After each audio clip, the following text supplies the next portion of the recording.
మోకరిల్లిందో almost కాళ్లు పట్టుకుందో భారత్ శాంతించడంతో ఊపిరి పీల్చుకుంది పాకిస్తాన్. అయితే ఆ ఆనందం ఎక్కువసేపు నిలవడం లేదు పాకిస్తాన్కి. ఇప్పుడు మరో టెన్షన్ వచ్చి చేరింది. బలూచ్ ఆర్మీ దెబ్బకు పాకిస్తాన్ విలవెల్లాడుతోంది. బలూచిస్తాన్ వైపు వెళ్లాలన్నా పాక్ ఆర్మీ వణికిపోతున్న వేళ కీలక పరిణామం చోటు చేసుకుంది. తమ భూభాగాన్ని బలూచ్ ఆర్మీ ప్రత్యేక దేశంగా ప్రకటించుకుంది. మరి పాకిస్తాన్ రియాక్షన్ ఏంటి?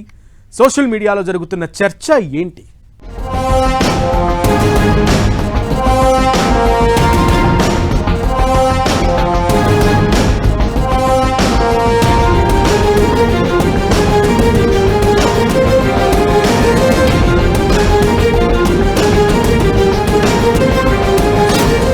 పాక్ మైండ్ బ్లాంక్ షాక్ ఇచ్చిన బిఎల్ఏ తమ దేశాన్ని స్వతంత్ర దేశంగా ప్రకటన. పాక్ మరిన్ని ముక్కలు కాబోతోందా? బిఎల్ఏ ప్రకటనపై పాక్ రియాక్షన్ ఏంటి? అసలు ప్రత్యేక దేశం డిమాండ్ ఎందుకు? బలూచ్ ప్రత్యేక దేశమైతే పాక్ నష్టమేంటి?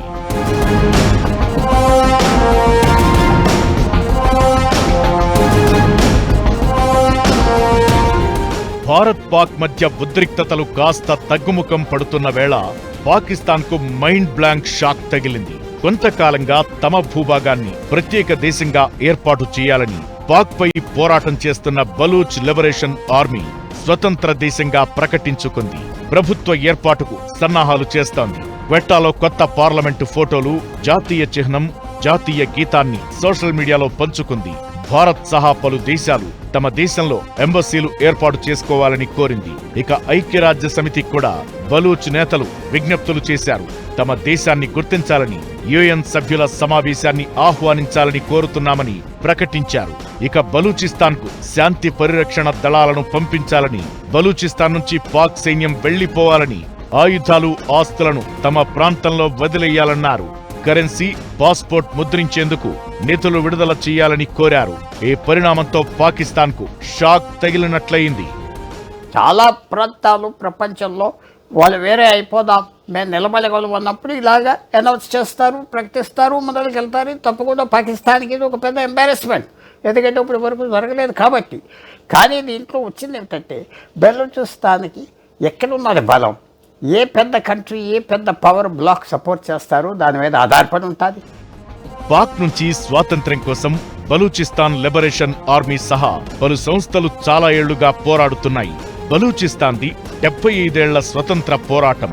ఖాన్ ఆఫ్ కలాత్ పాలనలో స్వేచ్ఛగా ఉన్న ఈ ప్రావిన్స్ 1948లో పాక్ ప్రభుత్వ సైనిక చర్యతో ఆ దేశంలో కలిసింది. పాకిస్తాన్ మొత్తం భూభాగంలో 44% బలూచిస్తాన్దే. పాక్ జనాభాలో మాత్రం వీరు 7 నుంచి 8% మాత్రమే ఉన్నారు.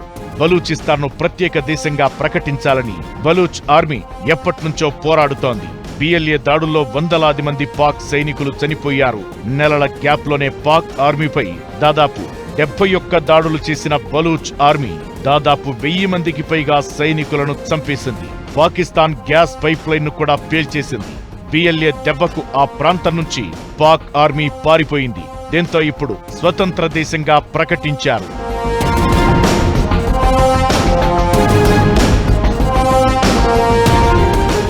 పాకిస్తాన్ నుంచి స్వాతంత్ర్యం ప్రకటించుకుంటూ బలూచిస్తాన్ జాతీయవాద నాయకులు చేసిన ప్రకటన సంచలనంగా మారింది.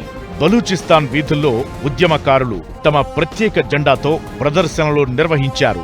సోషల్ మీడియా ప్లాట్ఫామ్లో రిపబ్లిక్ ఆఫ్ బలూచిస్తాన్ అనే పదం ట్రెండింగ్ గా మారింది. రచయిత మీర్ యూర్ బలూచ్ బలూచిస్తాన్ స్వాతంత్ర్యాన్ని ప్రకటించారు. ప్రస్తుతం ఇందుకు సంబంధించిన పోస్టులు సోషల్ మీడియాలో తెగ ట్రెండ్ అవుతున్నాయి. తమ ప్రత్యేక దేశాన్ని భారత్ గుర్తించాలని న్యూఢిల్లీలో రాయబార కార్యాలయాన్ని ఏర్పాటు చేసుకునేందుకు అనుమతివ్వాలని కోరారు.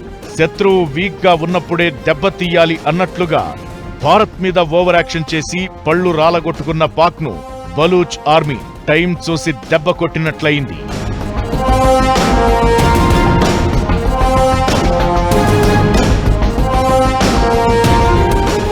బలూచిస్తాన్ ప్రాంతం సహజ వనరులు ఎక్కువగా ఉండి నిర్లక్ష్యానికి గురైన ప్రాంతం. వారిని అణచివేసేందుకు పాకిస్తాన్ పాలకులు ఘోరాలకు పాల్పడ్డారు. ఇప్పుడు దాని ఫలితాలు అనుభవించే సమయం వచ్చింది. నిజానికి బలూచిస్తాన్ లిబరేషన్ ఆర్మీకి అక్కడి జనాల్లో 100% మద్దతు ఉంది. ఆ ప్రాంతంలో ఎవరు పాక్ ను సపోర్ట్ చేయరు. దీంతో పాక్ సైన్యం పారిపోక తప్పలేదు. ఇలాంటి పరిస్థితి రావడానికి పాకిస్తాన్ సైన్యమే కారణం. దశాబ్దాలుగా బలూచిస్తాన్లో పాక్ సైన్యం అణచివేతతో పాటు ఘోరాలకు పాల్పడుతోంది. బలూచిస్తాన్ నేతల్ని హత్యలు చేయడం దగ్గర నుంచి వనరుల్ని దోచుకోవడం వరకు అన్ని పనులు చేస్తూనే ఉంది. దీంతో వారు చావడమో చంపడమో అన్న పాలసీకి వచ్చి విరుచుకుపడుతున్నారు.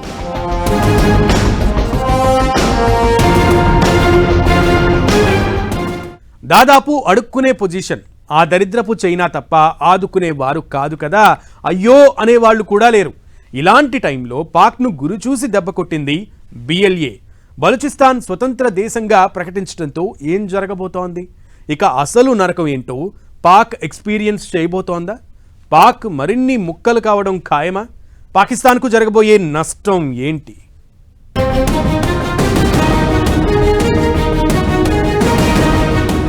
బలూచిస్తాన్ స్వతంత్ర దేశంగా ప్రకటించడంతో పాక్కు ఇకపై దెబ్బ మీద దెబ్బ పడడం ఖాయం. అందులో మొదటిది, నైసర్గికంగా పాక్ మరింత వీక్ అవుతుంది. మొత్తం పాకిస్తాన్లోనే 44% వేరుపడడం అంటే మ్యాప్లో దాదాపు సగం మాయమైనట్లే.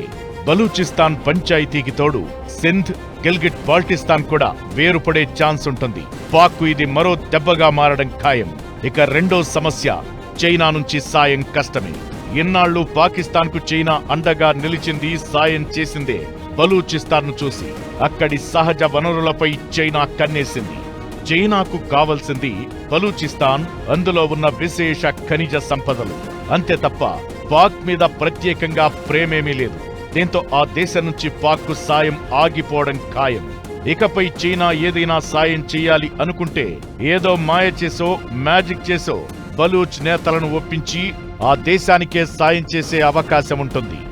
వేరే దేశం కావాలని వాళ్ళు పోరాడతారు, మాకు మళ్ళీ మా హక్కులు వస్తాయి. ఎక్కువ ఆస్తి పాకిస్తాన్లో, మా బలూచిస్తాన్లో ఉన్నది. మేము తక్కువ జనం, బయట జనం వచ్చారు. ఇవన్నీ కాంక్రీట్గా కనపడుతుంది. ఏం డెవలప్మెంట్ కూడా లేదు అక్కడ. ఆ ప్రజలు ఎవరు చూడలేరు.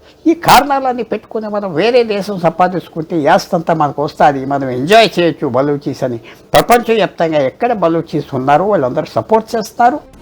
అటు భారత్తో ఇటు బలూచిస్తాన్తో పాక్కు ఒకేసారి 2 దెబ్బలు తగిలినట్లవుతోంది. బలూచిస్తాన్ను వేరు చేసుకోవడం అంటే పాకిస్తాన్ దాదాపు సగం శక్తిని కోల్పోయినట్టే. బలూచిస్తాన్ ప్రత్యేకంగా దేశంగా మారితే పాకిస్తాన్ మనుగడనే ప్రశ్నార్థకమవుతుంది. అతిపెద్ద భూభాగాన్ని కోల్పోవడమే కాదు, సహజ వనరులపై ఆధిపత్యం కూడా పోతుంది.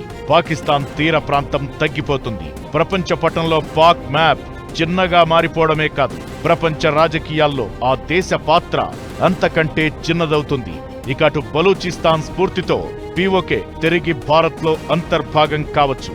అంతర్గత కుమ్ములాటలు, ఉగ్రవాదుల దెబ్బతో అసలు పాకిస్తాన్ అనే దేశమే కనుమరుగయ్యే పరిస్థితి వచ్చినా అవాక్కవ్వాల్సిన అవసరం లేదు.